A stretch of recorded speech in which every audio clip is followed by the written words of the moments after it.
We influence our music with different melodic structures which help us to express emotion. The emotion I'm going to express today to you is gratitude for being on the channel, and I want to express a little gratitude to those who have taught me these. Miss Tammy Walker, if you are ever going to watch my channel, I wanted to say thank you for the inspiration of being a musician in life. I know that I got to it a little bit late, which is fine. A little bit late in life to do it, but I am following my dream now, and I love it. C major has no sharps and flats, meaning when we say, what is the key of C? We could say that the first note we would play in a diatonic scale, meaning 7 notes, would be the C. Each one of these notes I represent with a little Roman numeral. The majors being a chord that makes you feel happy, or at least has a little bit of pull towards it. They generally are stable chords. However, when we talk about all these functions of the circle of fifths, we're going to be talking about 2 specific types of scales, one of which is called the diatonic scale. That's what we're doing right now. And then it's represented by just 7 notes. In the key of C, when we say there are no sharps and flats in the key of C major, that means that when I write this out of C, D, E, F, G, in the music scale, we use A. There is no H. So we use, or at least in the Western world, Americanized. You will have different notations for different languages, which might or might not include H. All right, and then our last one is going to be a B. B diminished, actually, be supporting the idea of a seniority.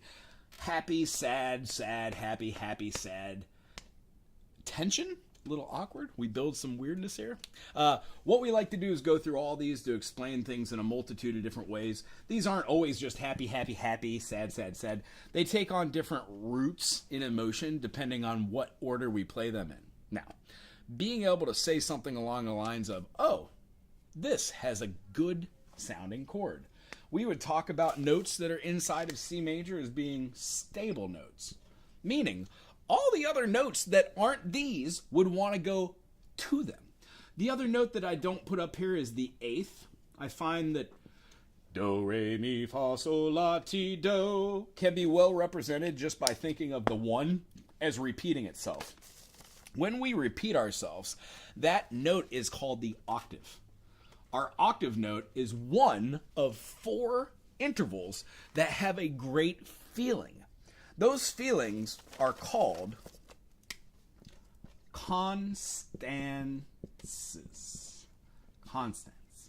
When we have a constance, the awesome opposite of that is called a dissonance.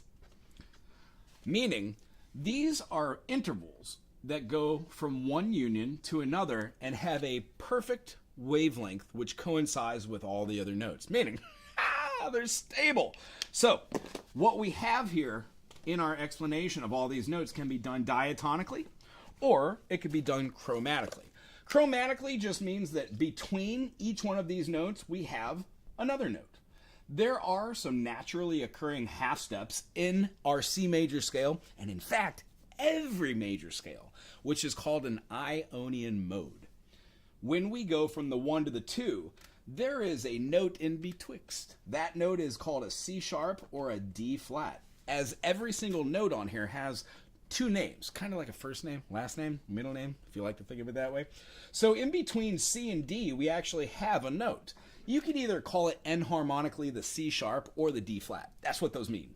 Same note, different names. When going to each one of these, we would then have a D sharp or an E flat. When we go to our half step here, or our minor second, which is the smallest interval in music, at least in the Western ear, you could separate all these up into different scales that would actually have a microtonal scale, meaning there will be more than 7 notes, more than 8, more than 5, more than 4, more than 12. You could have in multitudes of different increments. Eastern music generally relies on this system. When we go to our F, we would then go to an F sharp or a G flat. Our G flat would go to G, G then goes to G sharp or A flat goes to A. And then when we go to A sharp, we have A sharp and a B flat. Now all of these fit within this concept. And then lastly, we would have our last half step. 1 is what we would count if we were in diatonic. So when we see this channel, or most other channels, I use a mechanism with my hands. When I use my hands, I use them for a specific purpose. Follow me here. If there are 7 notes in the key of C major and the 1 is C, C, D, E, F, G, I would explain the circle fifths, which is what we're talking about today, as being a mechanism of following those notes going fifths. Following notes going fourths this way, and then C, starting here, would go to our next note, C, D, E, F, G. When we talk about our circle of fifths, we're also talking about our circle of fourths simultaneously. Meaning, if you could count 4 notes rather than 5, C, D, E, F, and go this way, it gives our darker chord structures and key signatures. The flats, they're a little bit darker. Our sharps, they tend to be a little bit lighter. So when we draw these out, you'll notice that the chords going this way become a little bit light and airy. Away from here, mostly light and airy. And then they become a little bit darker along the circle fifths. We'll explain that later in modality and tonicifying things. However, for this concept, we're just going to see that when we play this, a fifth away is how we use the circle of fifths. The explanation why I wanted to write out the chromatic scale along with the diatonic scale is because we want to be able to see the 2 as being one and the same. We only use the navigation of this to express those minor seconds. So from C to D, we have a major second. D to E, major second. E to F, yep, minor second. F to G, major second. G to A, major second. And then A to B, major second. Our resolution note, like the T-do, that half step from B to C is going to be another minor second. Hence, every major scale has 2 half steps located between the 3rd and 4th scale degree, and then betwixt the 7th and the 8th, or the resolution to the 1, the octave. When we go from a C to a C, as we said, it's called a P8. You can also have a compound eighth, which means you're going 2 octaves. It would spread over octaves. C, D, E, F, G, A, B, C, D, E, F, G, A, B, C. From the low note to the high note, that is a compound octave. So when we're talking about intervals, the interval that I would be associating between, let's use purple or pink. How about C to G? What is a 1 to a 5? Well, from C to G, if we counted that, that would be 1, 2, 3, 4, 5s. We know that that is a perfect fifth. One of our unions that is a great wavelength, aforementioned. The other one is called a perfect fourth, and then the aforementioned P8 would be the P8. This is related to something called the overtone series. And the overtone series itself is going to be explained in a different video, so we could talk about how different instruments resonate. In fact, how all objects in our 3D space resonate. Has to do with quantum entanglement and resonation of the electrons that are moving inside structures. So everything has a sound. We want to find out what that sound is. You could figure out what it's vibrating at. That's Music Theory 101. So when going through here, if I wanted to go to the key of G, I could do the same thing in that key, which is what we're going to do. But before we do that, we're going to explain what it looks like in minor seconds. Remember, when we talk about diatonic, we start with our 1, that thumb. When we talk about chromatic, we skip that 1 and count every other minor second, because the minor second itself that we start on is one of them. Here we go. How many minor seconds are there between C and G? Let's count them. 1, 2, 3, 4, 5, 6, 7. There are 7 minor seconds from a 1 to a 5. It makes a perfect fifth. Meaning, if we wanted to go from C to E, how many minor seconds would be from C to E? Well, let's see. 1, 2, 3, 4. There are 4 minor seconds which make a major third.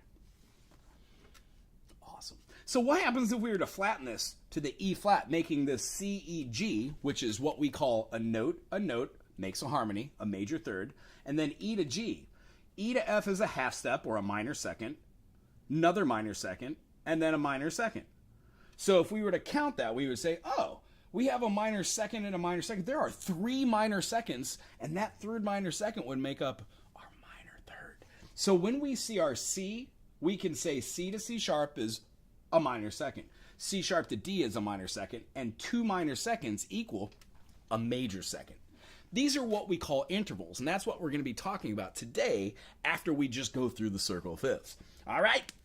So, jumping right back here to the concept of why we do this. I use my hands all the time. Why? It's much easier to have it written out on a board and then take this information and immediately erase it so your brain sees one version of it. And then by rewriting it over and over and over again, of course, you clock some time. That's how you learn how to play music anyways. Why don't we do that when we sit down to start playing music with our music theory? I don't know. So, when we start this again, I write 1, 2, 3, 4, 5, 6, and our 7. Put our little diminished sign there. The representation of the Roman numeral that is capitalized right here would be referring to our 1. And then the Roman numerals that are not capitalized, they're referring to our minors. So when we have this correlation between these intervals, you will see how some of the time we will want to express them as being inside the 7 notes of the diatonic structure or being outside.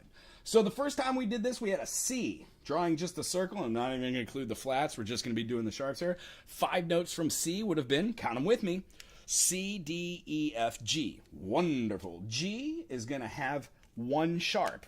Since we remember what that 4 note away was, it was the F. What we're going to do here is remember that the sharp that starts in the key of G is going to be that F.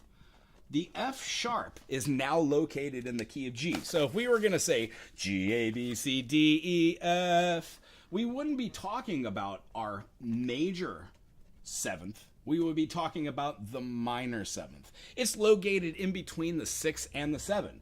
When we were talking about intervals, what we'll talk about in just a minute, is that we would have our G to our next note, our G sharp or our A flat. Well, that's a dissonance.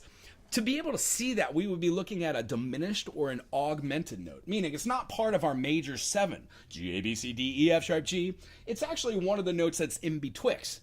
That's why we talked about the chromatic scale. So you can see the dissonant note right here.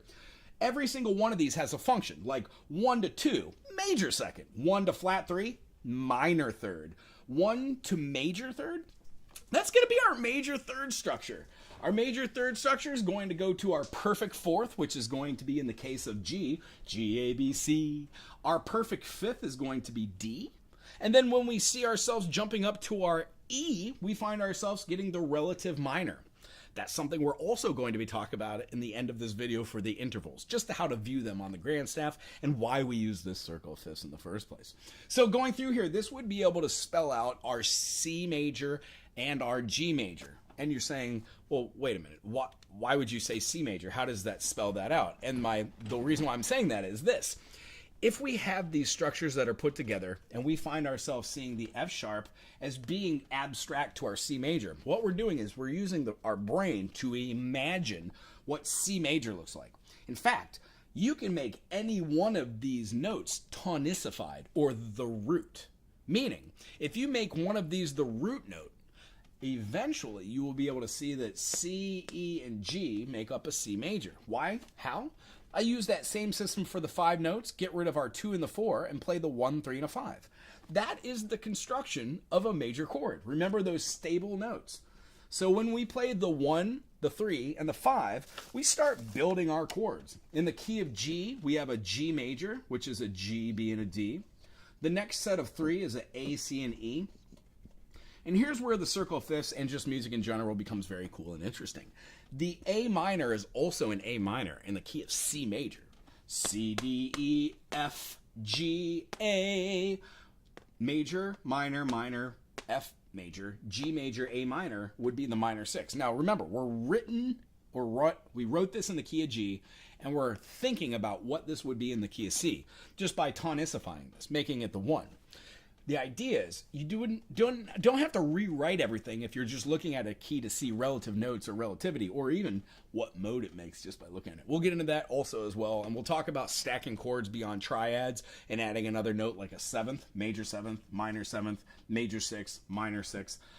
These also have the other names, as we were saying. Major 3rd would go to a perfect 4th. We have an augmented 4th or a flat 5, which is a diminished 5. We have our augmented 5th, or our flat 6, our diminished 6, which would be the minor 6.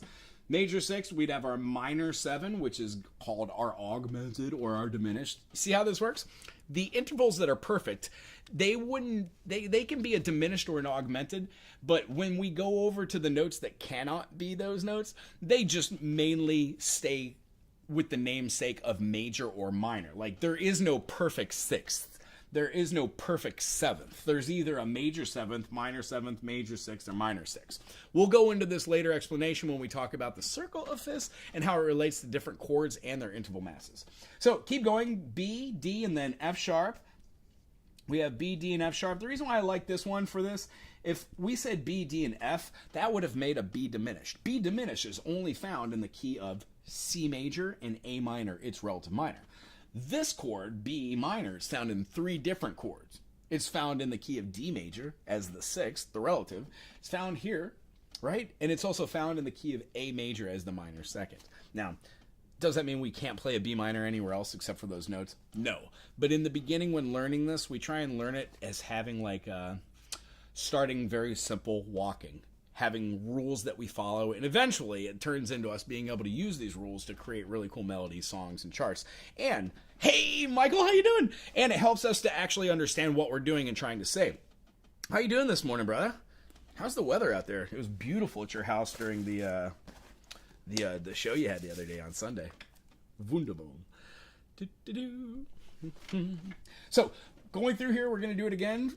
C goes to E and then to G. Well, looky there. C major is the major 4th in the key of G. In the key of C, it was the 1, right? So here we go. If we go now, we find that we have a D major. The reason why we have that D major is because the D F sharp A is not a D F A. In the key of C, it would have been a minor 2nd as D minor. So when we go through the process of writing out all these notes, we find ourselves seeing the expression of the 1, 2, 3, 4, 5. E, G, B is utilizing E, G, and B, the 1, 3, 5, based off the 6 note, 1 note, and 3 note. That gives us our triad of the E minor. And then lastly, if we look here, if I have enough space, F, A, and then C. But if we played F, A, C, it would have given us an F major, and we don't want an F major. We want to have an F sharp diminished. And I know this seems crazy, but an F sharp major would have been an F sharp, A sharp, and a C sharp. How do you make a diminished from a major? Take the 1, 3, 5, flatten the median, wee, wee, wee, and, you know, I guess we're just being lazy because we could have a natural there to say, hey, we're not, but we don't put that accidental there. In fact, we flatten the 5 as well, so when we have a 1, 3, 5, flatten the median, flatten the dominant, we get just the raised note, which makes it different from an F major. This gives us our diminished, which is right here. We call it with a little diminished sign, and then we would know that each one of these has seniority. Major, minor, minor, major, major, minor, and then diminished. That's how we use the key of a G, and then let's just move on to the different key. Finishing up this little routine here, what we always kind of do is erase everything. Now I'm just going to show the circle fifths. If you're at home with me and you are drawing this out, let's just draw it again from the beginning. I almost made a Cosby reference. Okay, C major, no sharps, no flats. Follow me now. C, D, E, F, G. G major has 1 sharp. That sharp is, say it with me, F sharp. I'm going to put the F over here, but I want you to know that when we're tagging these out, we have so many sharps and so many flats. 1, 2, 3, 4, 5. So when we're going through the process of seeing these, C goes to G, G goes to D. How do we know? G, A, B, C, D. D has 2 sharps, right?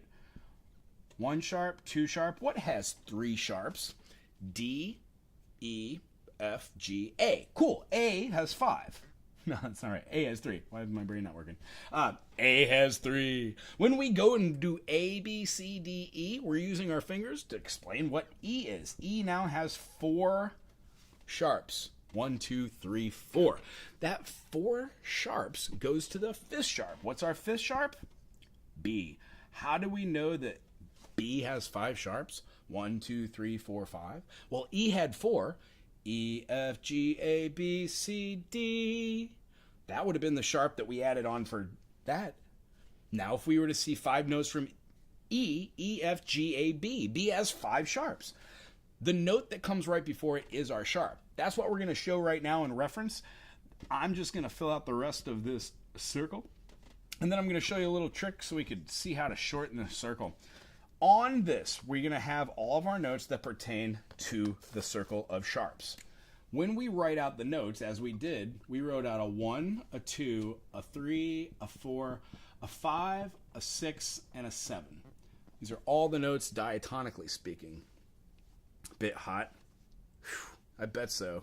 I would love the birds chirping in that too. It's so great.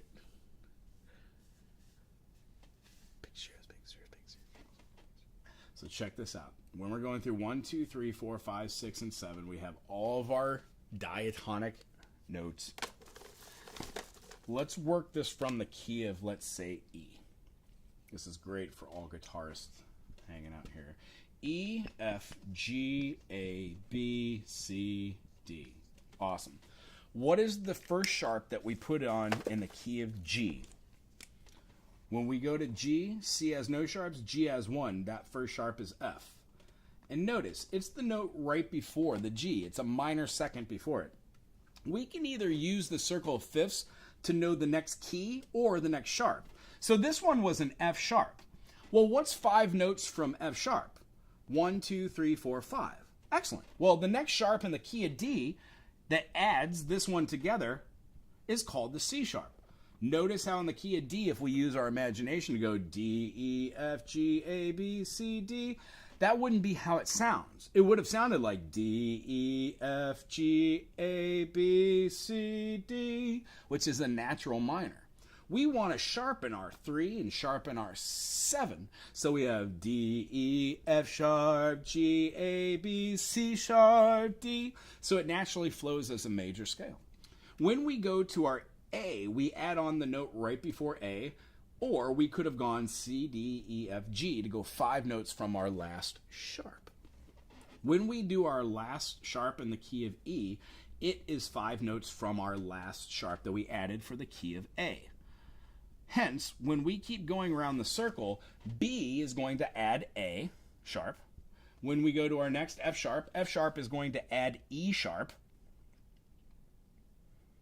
And when we go to the key of C sharp is going to add B sharp. I know these sound crazy. However, a B sharp is a C and an F flat is an E. These are things we're going to be doing in all these keys. They're enharmonically spelling them differently, and they are for different keys and different orders. So what we see here is a complete build out of the circle of fifths using just the sharps and explaining what our chord structure is here for the key of E major. Now what I want to do is I want to use E major as a way to explain how to view these on the treble clef and start to get an idea of what intervals are on your own instrument, and then on how to hear them and the way to practice, or at least the way that I was taught to practice them, to become more in tune with 1, your instrument, 2, your voice, and 3, the feeling of the vibration. Because when you feel those vibrations, you might be able to write a little ditty or a tune which correlates to a different opposing line, a cadence, a melody, that's going to feel very appropriate for your measure or your timing. And what you could chalk this up to is it's over vocalized or talked about on what this actually is, and you could simply do it this. Make it sound good. That's what this does. So if we could just look at this, kind of memorize this. One of the things I wanted to show before we get out of this circle of fifths is this concept. How many sharps are there in the key of E? 1, 2, 3, 4. Awesome. How many notes are there in a diatonic scale? There are 7. So, if we take away 1, 2, 3, 4 of those sharps, we're left with 3. That's how many flats are in the key when you flatten it or sharpen it. Vice versa. It works either way. So when we said there are 4 sharps in the key of E, we can go over here to where E is supposed to be, right?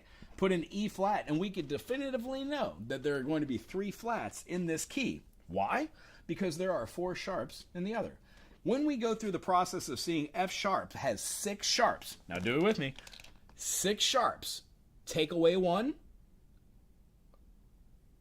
Yeah. Either way you do this, it's going to work.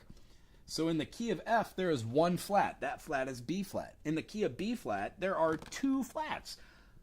Those 2 flats are going to be B flat and E flat. When we go around the circle, we find that it does the same thing that the circle sharps did, but now we're going to be utilizing it to be able to make these kind of really interesting chords over here like this. A flat, D flat, G flat, and then C flat. Now, corresponding, C sharp has 7 sharps. All of them. How many sharps and flats does C have? None. So what's the opposite of 7? None. It makes sense. The opposite of B? Well, B has 5 sharps. So when we have our 7 notes and we take away 5 sharps, we're left with 2 flats. That's what they are. This is how I view the circle fifths and how to use. Oh, right on, man. Yeah, how to make it sound good. And honestly, we'll be able to know this. What I always try to do with my students is have them hit the wrong notes. When we're playing a scale, ooh, how about the ukulele? If we're doing something just like a C major scale on the ukulele, we would use C, open C, D, an E note, the F note, a G note, the open A note, a B note, and a C note. When we play these in order, do, re, mi, fa, sol, la, ti, do, it's just an organization skill of 7 notes that are generally linear. But the way we practice these should have some sort of abstractness to them. So what I teach is how to play minor seconds. Call these spider exercises. They just get the fingers all nice and worked up. After a certain point, you don't have to play them linearly. You can play them down linearly, or you can do alterations like 1, 4, 2, 3, 1, 4, 2, 3, 1, 4, 2, 3. And this builds a little bit of muscle memory. Muscle memory can constitute like 1, 4, 2, 3, 1, 4, 2, 3, 4, 1. And then being able to remember note after note after note after note after note. Doing this along with learning your favorite songs like maybe Autumn Leaves or Wave or, I don't know, any song that has any notation in it, or writing your songs, you might be able to see how when you're playing these chords, like let's say we're playing in the key of C major, and we've got a C major to an F major to a C, very plagal. Let's say we wanted to go to a minor chord. Well, because I'm going to F, I would think, well, why not D minor? Because it's the relative minor. It would be the same feel, but it would change the concept, the notes. If I wanted to play that same F major and wanted to get some sort of relative feeling for it, I could also make it into a negative harmony, use that chord structure. If you're just interested in negative harmonies, you could check out one of these other live Q&As that chit chat about that. But the concept behind this is 1, 2, 3, 1, 2, 3, 1, 2, 3, 1, 2, 3, 1, 2, 3, 1, 2, 3, 1, 2. That might be a great way to practice.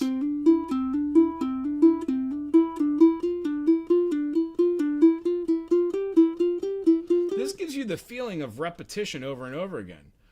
Maybe try it with 5 notes, but don't do it ascending. Try it descending and split your notes.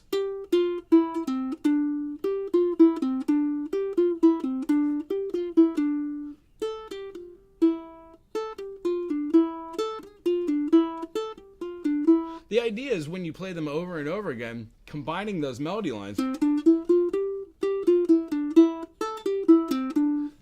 those become the melodies that we just whip out of nowhere. And it starts kind of by seeing our circle and being able to play these notes in functionary scales, starting with C major just to explain them.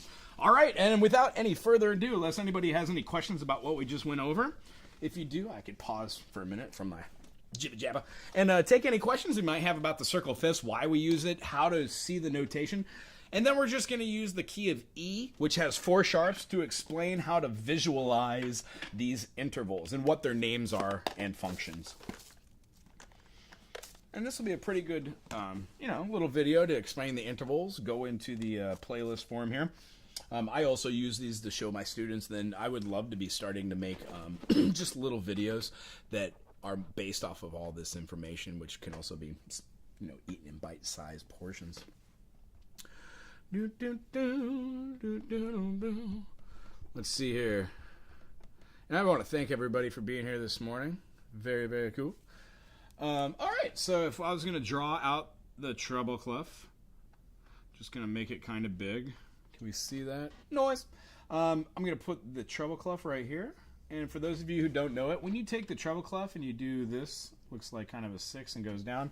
When we erase the top half of the treble clef, it leaves us with something that looks very familiar to the alphabet. I hope it does, because that's what line this is. When we take the treble clef and we put the treble clef on the G line, we then designate all these notes as being systematically placeable. What does that mean? If we have notes that can be plotted, we then can make triads. We can make constructs of chord structures based off of the key signatures. E major, when we play E major, has the F sharp. It has a C sharp. It also is going to have a G sharp. And then it has a D sharp. This is the way a key signature will look for the key of E major. Anytime you see 4 sharps written like this on the treble clef, you are discussing either the E major or the C sharp minor. So this is a wonderful place to start. For those of us who have been playing for a little minute, you will notice that the chords that we play on any instrument, generally with the addition of one finger, will create the relative minor. Meaning, if we have a chord like this, the F major on the ukulele, if we put down our finger on the C string at the 2nd fret, it becomes a D minor. F major, relative minor, D minor. Moving up in scale, we could do it with the F sharp, but the idea is it remains the same. G major, the same thing. If you play your traditional G major or your D major on a guitar, you will find that when you add on a guitar the F note that the F sharp there, you would be getting your full chord. Well, this G major here can do that as well, but that note itself would allow us to be playing like a B minor on this ukulele. This is a B minor 7 because the D major covers the A, D, F sharp, leaving the A open. When we cover that A and create a B, we're taking that triad of the D, F, and the A, and we're adding the B. In the key of D, has 2 sharps. Now imagine this is D, not E, so get rid of the G sharp and the D sharp in your imagination. D major, E minor, F sharp minor, G major, A major, B minor. B minor would be the minor 6 in the key of D. So when we play that, this chord is a B minor 7 or a D6. So functionally, if we do that anywhere, we would be expressing ourselves like an E major would be a C minor 6. Right on. That's how we name our chords on the ook. It also works quite well with almost every other instrument. Just really quick, if you are an ook player out here, G major, when you add the E note right here, E minor or G6. You can play these through. That's a G major. If you play G major in secondary fingering and put down a note behind the note you're already playing, G major, E minor. Right on. A minor right here. Add a C. Cool. Doesn't matter. Take away the A note, you have a C major. There we go. These are our C6 or our A minor 7s. So those work almost with every single instrument, every single chord. Just the addition of one. And here's kind of where we got into the bee's knees of this explanation. If we have our notes right here and we know that our ledger line is the C, middle C, that is right below, that means that what we want to do is be able to see these notes correlating with each other, and then be able to take all these different notes and push them up and see where their triads are, see where their thirds are, see where their fifths are. If we have this note, it's a C, middle C. What we would like to do is just express, not on the guitar, not on the ukulele, but just what a triad would look like in form using 3 notes. Here is our E line, C, D, E, F, G, A, B, C, D, E, F, G, A, B, C, D. Keeps on going below and above with these ledger lines. They allow us to complete up above the tenor line, or the treble line rather, up to the mezzo soprano type reading, or way up high to the falsetto voice for an active male using that. When we play our E note, represented here by this whole note, we're going to stack our triads. So the 1 of a chord, which is stable, the 3 of the chord, which is stable, and the 5 of the chord, which is stable, is going to be notated by putting whole notes. When we do our staff system, or we're looking at something called the landmark system, we're trying to read these triads. The triads can be connected by putting stems on them to make them different notes within a measure. So when we bar off any of our staff, or our stave rather, we can turn this into a piece that has now the potential for tempo or a rhythmic meter. If we were to just put this in 4/4 and look at this structure, we would have a complete measure because there are 4 notes per measure, and in this case the quarter note's going to get the beat. There are 4 quarters inside of a whole note, therefore this would have full potential. If we were to have, like, let's say,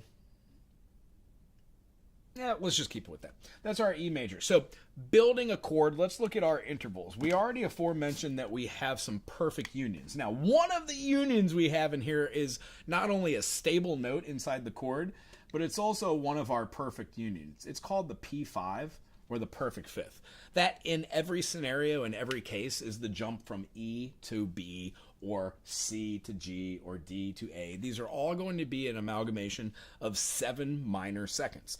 As we were talking about, those 7 minor seconds themselves have potential to be built into other chords depending on where they are inside of this key.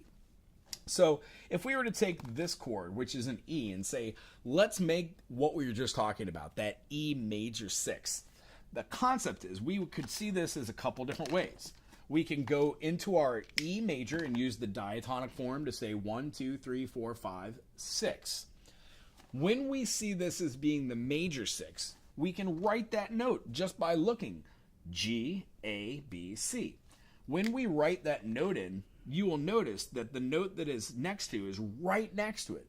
So what we want to do is we want to put that note in, but out of all of the notes that are in music, there are only one note that actually touches another note, and that is our minor second union. You would put it like this, right next to the note you're looking for, and there is no need to make that into an accidental, like a natural, a sharp, or a flat, because it's already written into the key signature. When we look at this, we can say that this union of those notes would be called a major 6th. If we were to have this chord written out, we would be looking at the E, G sharp, B, and then the C sharp. The E, I'm sorry, I should go from the bass up. The E, G sharp, B, C sharp makes an E major 7 chord. The E major 7 chord has a light and airy open sound and tone. When we take any chord, which is like an E major, or even on guitar, if you're playing an E major, it looks like this. When you add the 7th, you're completely adding that C sharp. That D sharp. Right here, when we make this C sharp, we're not doing it as a 7th or a major 7th or a minor 7th. We're doing it as a 6 chord. That note right there represents the major 6. In between the B and the C, we would have a minor 6. And yes, it is possible to have an E with a minor 6, notated as such. Sometimes people put it in here so that minor doesn't get mixed up with maybe having another note. By able to do that, what would that look like? Having that C natural? Well, we would have our E major, and we would add that C. Pretty funky, huh? That gives those our dissonance. So what we're doing is we're kind of explaining where these notes are inside of interval masses. And by the idea of this, we're seeing the correlation between all these notes as being something that tangibly can be shifted by a half step or a whole step. Those are generally what we do to move around because we're not really big into leaps and bounds in the beginning as far as notation goes. But understanding what a stable note is and how all the other notes kind of want to go there. And then one of the other things we were discussing in negative harmony is how most of the structure of the tension goes right to the B, the dominant, and all the other notes kind of want to get to there and then go back to the 1. When we're reading our notation like this, we can take a bunch of different notes and we can see how they would be. The reason why I'm drawing these in different colors is because the color notates what we're chit-chatting about. So if we were going to draw out a major 7th, let's use green for this time. We have our E, G sharp, our B. We're not going to need our C here, but we do definitely want to have our major 7th. So our major 7th is what? It's a D sharp. So right here, when we put the note on the line, it automatically has the key signature here. We know what this one is. We're going to call this one the major seventh, and that major seventh is going to allow us to have that E, G sharp, B, and then in this case the D. This is going to be, and since we left this on here, I have to change that to, I'm going to change that to the 6, E6. E6, as we were talking about, is also called a C sharp minor 7. So these chords have two different names if you want to go that route. Major 7 here, when we're talking about this chord, we're going to be utilizing the D sharp. Yes, you guessed it. We're going to be having an E major 7. And then let's pick another color. How about the blue? If I were to draw this same note and have it here, we could try and draw it the other way. Let's do it that way too. Wherever you put a chord, it just changes the inversion. This right here, if we were to take this note, a half step from here, from this D, would have been the D sharp. Now this D sharp would have been a D sharp, right? Because it's in the key signature, we know that that note written on the D space is going to be the sharp. So what happens is, to make this the dominant seventh or the minor seventh, which is going to use the D natural rather than the D sharp, we're going to have to notate it as such. This is going to be the E7, as we know as being the E dominant 7.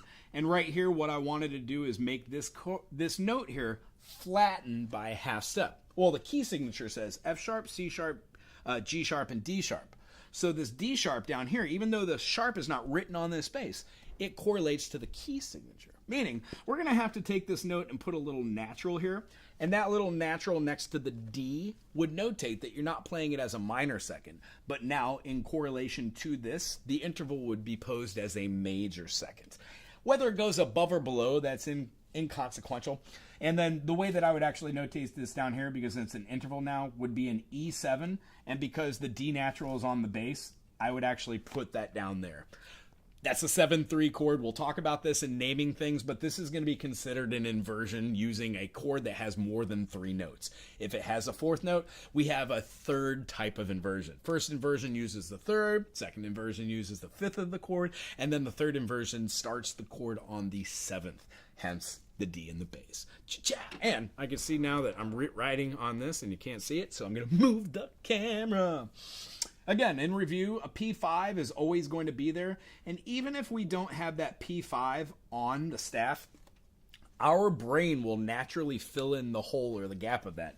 The tendency is the dominant in any key or chord. When you hear a single tone, you're going to want to hear da da da da da, 1, 2, 3, 4, 5.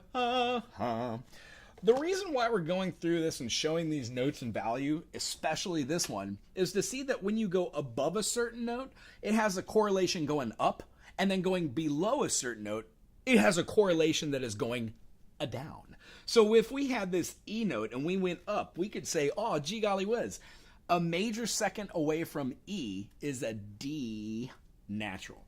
That means that when we go down, we can see that note being here, but if we go up, that E to this D is a whole heck of a long way away. Now, I realize that this one actually has here, and I don't have a natural here because I'm talking about it in the purpose. The blue correlates with the minor 7th, the purple represents with the major 6, and the green represents the major 7th for the chord. However, I'm going to be erasing this in just a moment and taking a couple questions if anybody's out there listening to this jibber jabber. If not, we're just going to explain why these have different intervals up and different intervals down. And it's much easier than you would actually think. The union of a note that goes up and the union of a note that goes down is correlated through the overtone systems. Meaning, when we go from a 1 to a 5, that's a perfect fifth this way and constitutes a chord or a note going to another. When we go down the other direction and we go down a 4th, we achieve the same note. How does this work? Pray tell. Let's say we're doing it through the eyes of... Let's get rid of this. Let's do this through the eyes of, let's say, F major. F major has 1 flat. That flat is B flat. F major, G minor, A minor, B flat major, C major, D minor, and then E diminished. All of these chords can be spelt out in relative ways, but what we're looking for is just to say, what's the one of the chord?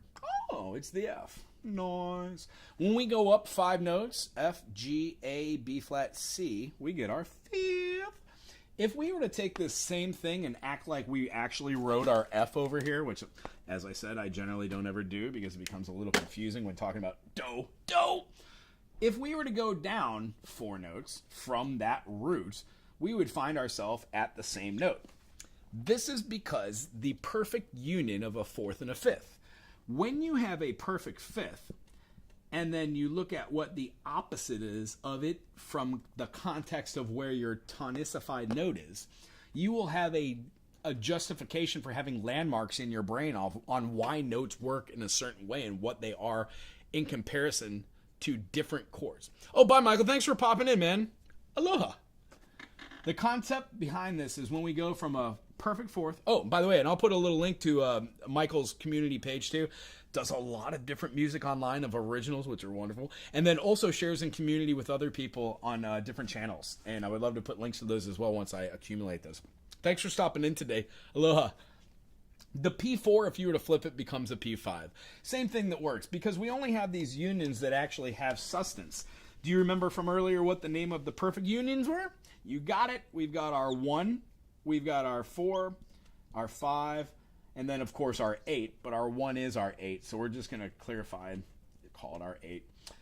And then our other notes, which are, exactly inside of our perfect union, we would have, of course, the different notes that utilize our dissonance notes. So these are somewhat like our consonant notes, and our other dissonant notes fit in here too, but we're only talking about the diatonic 7.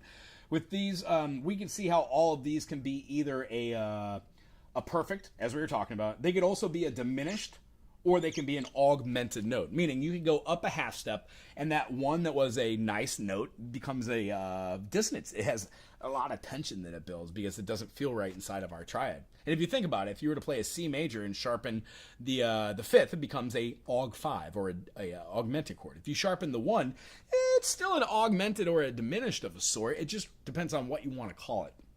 And that same thing, when you have the other notes in here, like our 7 or our 6 or our, the 3 kind of works in both ways because that's the mediant. The mediant determines whether it's major or minor. There is a little bit of dissonance, which is caused from that, but it's not in the same because it just actually adds to the other 2 notes that it's playing with. We'll talk about that more in chord construction besides interval understanding. And then all of these, yes, these can be diminished and augmented as well, but these cannot be perfect. These would either be a major or a minor, so in that case we put an M over here for representation. And the reason why we say that is, like, when you're playing, we would have like a F major here, F, A, C, that's our triad, 1, 3, 5, but at no point could we call it like an F major perfect 6. We would say the correlation between the 1, the 4, the 5, and then the octave, yeah, that would be a perfect union. Anything else is going to have a little dissonance. You can't really take like your D and say that's a perfect 6. It's not a perfect 6 because there are 2 kind of versions of that. There is the diminished, which goes down a half step, or there's the sharpened augmented note by justifyingly changing the wavelength by an interval of a minor second. When we do that, you can see that the major and then the minor right here would have a major 7th, minor 7th, major 6, minor 6. There is no minor 5 or a major 5. It's just considered a perfect union, P5.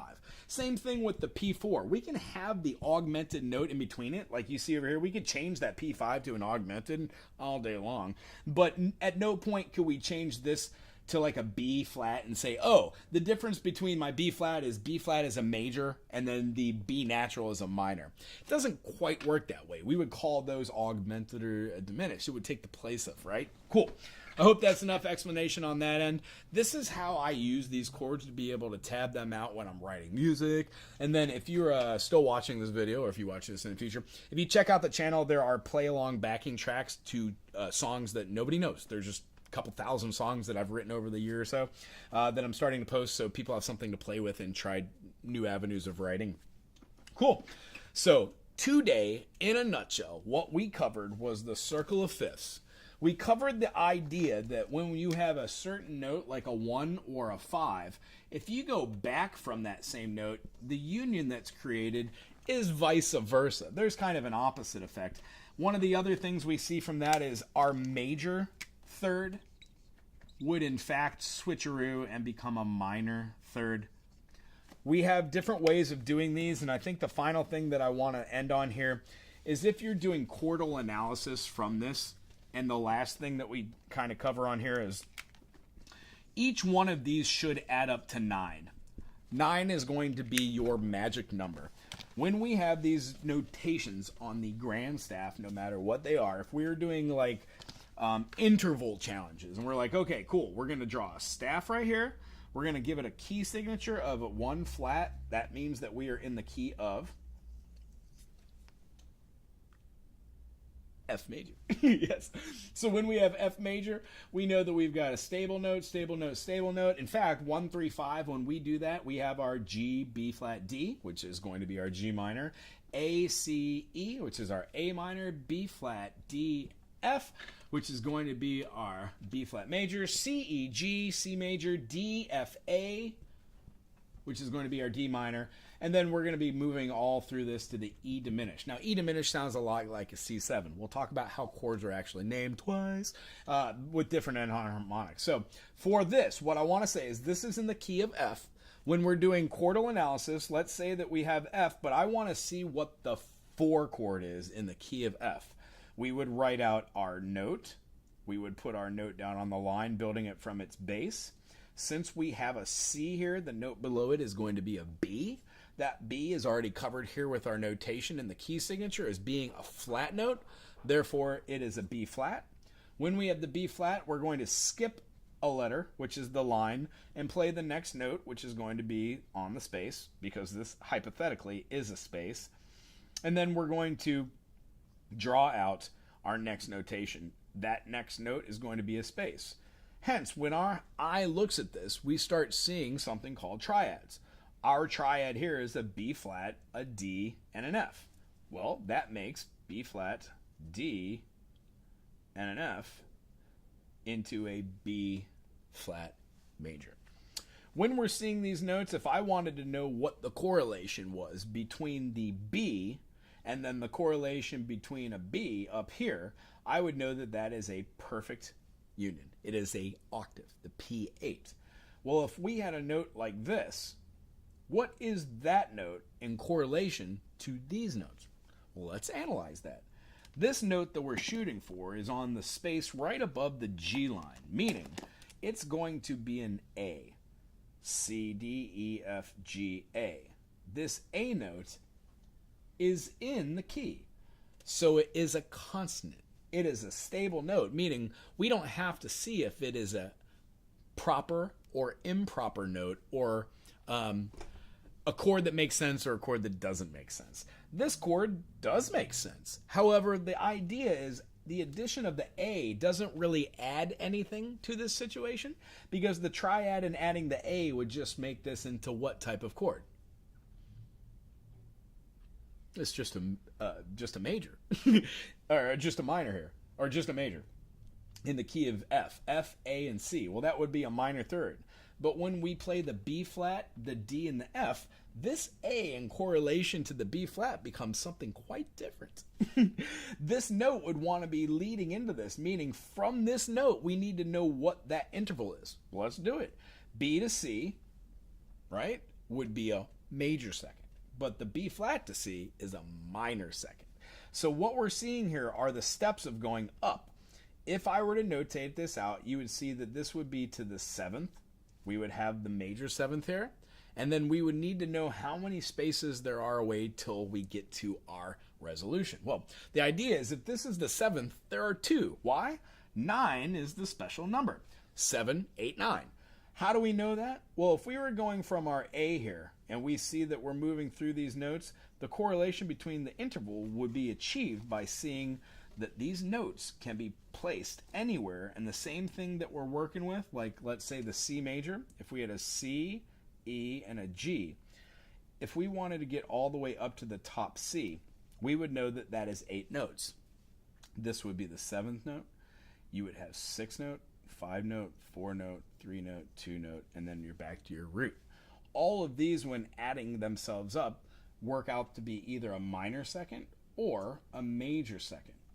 When we see these as being intervals of a major second, minor second, major second, major second, major second, and minor second, being able to tell the intervals as harmonies or being able to tell the intervals as being triads or being tetrachords composed of 4 notes, we start to see the differences between the two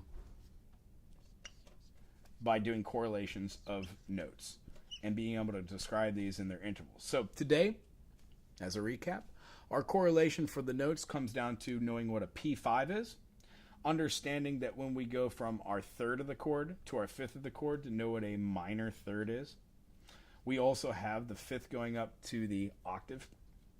Seeing those notes going from the fifth to the octave would be our before represented perfect fourth. Now here, we didn't call it perfect four from 1 to 4 because there is no 4 note in here. However, the constitution of a major scale, done by just like arpeggiating it, would be our 1, our 3, and our 5, and then it goes back up to our 1. Well, that's what we're doing here. The distance between our 1 and our 3 is going to be a minor third. I'm sorry, that isn't correct. A major third. Distance between our 3 and our 5 is that minor third, because the constitution of this, major third plus minor third equals perfect fifth. And then from the 5 note to the 1, that is a perfect fourth. So when we practice this on our instruments, those are kind of the things that we learn to do first. We learn how to figure out what a chord is, like let's say, what are we in? F major, G minor, A minor, B flat major, C major, D minor, and then we're going to have, what is it, an E diminish, boom, E diminish, and then an F. Knowing that the F major and the addition of one finger generally in every key makes the relative minor, gives us F, D minor, the 1, and then the 6th chord being relative to each other, and then maybe making a little melody devised out of what this would be. So F to D,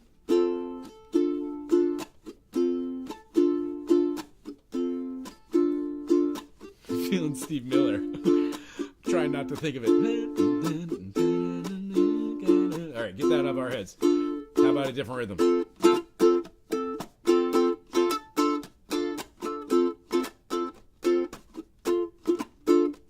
What's the melody going to be? How about something that's 1, 2, 4, 5? So F, G, our 4 chord is going to be B flat, and then our 5. Very pentatonic-y. Shouldn't be. It's pentatonic for another. That would be a minor. Feels like yes. So if we got our F to our D minor,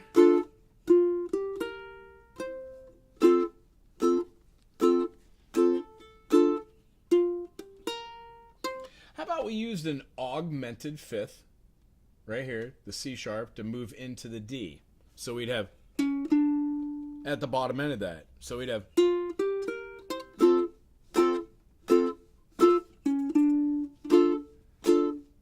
that's how we use the circle fifths. I was shown that the augmented note leading into the D, which is a little bit more stable than most. I mean, it's not one of the stable notes, but it takes an augmented stable note and moves it towards another note, which changes the way that we feel about that note. You can do that quite literally from our flat 3 to our natural 3, from our augmented fifth to our 6, and it feels really good. If we were to do that here from the A flat to the A, we would have like, feels kind of the same as the C sharp to the D. Yeah, it feels the same as the A flat to the A. You could actually probably use both of those. Our little groove.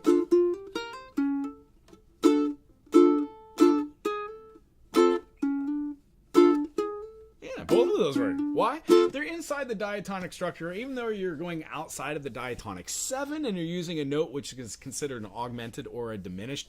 That dissonant note is playing towards your advantage because you're using something which is quite close or relative to the key that we're in. I hope that all this jibba jabber over the top of here wasn't way too much, and the idea is, if It's a little much to take in. I understand. What we do is we try and do it every day for here, 5 minutes there, 5 minutes here, 5 minutes here, 5 minutes there. Find yourself somebody on the YouTubes or on the internet that you like the way that they teach. You understand the way that they dictate or they communicate the concepts to you. And remember, everybody has kind of a different way of doing these things, but the core rudiments of music always remain the same. You will have perfect unisons. You will have unisons which give you a little bit of tension. You will have 5 different types of chords that all music is made from: major, minor, diminished, augmented, and half diminished. There are variations of each one of those types of triads, and then we add on other notes. There are ways of stacking notes that we didn't cover today, but I do want to let you know, because, when we've got a chord and we're playing something, let's say like we're in the key of D. There's our first sharp, second sharp. Let's close this off just because we're working with a chord. We're going to call this one being a D, D9. A D9 is a combination of the 1, 3, 5, and then rather than using the 7th here, what we're going to do is use the minor 7th. Key of D, we have a C sharp, so we're going to be using the C. Here, I'll just write this on B, C sharp, and then the D. If we keep going above here, what we find is 1, 2, 3, 4, 5, 6, 7, 8, 9. So a D add 9 would have a D, F sharp, A. We're going to need to have the minor 7th, so this is a C natural, and because I'm lazy, I'm not going to write in the natural. I'm just going to leave it as a C. And then what we want to do is have the 9. You will see functionally that when we play a D9, you must have the note that's in here, the D. You're going to have the 3rd, the F sharp, the 5th, the A, and then when you add in your 9 chord, you're going to find that you're going to want to have your note, which is now going to be your 7th. So this notation requires us to put a natural, because we now have a C natural rather than a C sharp, changing or altering the key signature. This gives us a 7 chord, but that's not kind of what we want. We want to have a 9 chord. So what's the 9? We're going to add that E. We're going to go up C, D, E, and then here, after we go up, why did I do that? That is crazy. C is on the space. Wah, wah, wah. So when we have our note here, it's still going to be the same. You still have to naturalize that note. We've got our D, F sharp, A, and then our C natural. We're going to go up and put our E right above it, D to E. There's that note. There's no sharp or flat. That builds out our D9. The difference between a D9 and then a D add 9 is the add 9 does not need to have that stacking note. It just adds the 9, hence the name. When I explain this to students, I say this: if you have a triad, which is worth a foundation of your chord, those 3 notes, when you add the 9, is fine. But if you have that foundation of that other 7th, it makes that stacking of the chord that much fuller. You could change these into different intervals by taking this D note and throwing it up top here. If you wanted to, that also alters the notes. It's going to alter the way that it sounds, because now you have it as a F sharp on bottom, which is fine. It's just an inversion, right? So you get your D9. It's a D, or actually that doesn't have your note in there, so that's a D add 9. Cool. That's how we kind of go through the course of doing intervals, explaining these, and then now is here where the fun comes in. If you can do this for 5 minutes every day for the rest of your life, do it for 5 minutes a day, you just become exponentially better at it. And when you do start seeing the chords have correlations between where they fall, each key signature will have family chords. That's really what makes the fun. Learning chords is one thing. I've gone through like maybe 20 or 30 books that have different chords, and I've seen all different ways of writing them, all different ways of learning them. Some are right, some are wrong, some are copyright infringement issues. So go through a bunch of different books, find yourself teachers online, and then utilize this information and do it at your own pace. If you have questions about anything we covered here, please reach out, and I would love to answer any questions. If I don't know the answer to it, I will ask my teachers, and I will get back to you. And then if you are interested in having face-to-face lessons or lessons over Zoom, I can be reached at booking Wago Hanaho, HANAHOU @gmail.com. Wago Howard, Big Island Tiny Footprint Music, if you want a lesson face-to-face. Other than that, I hope you have a really special and groovy day. Aloha. And thank you to everyone who's here today.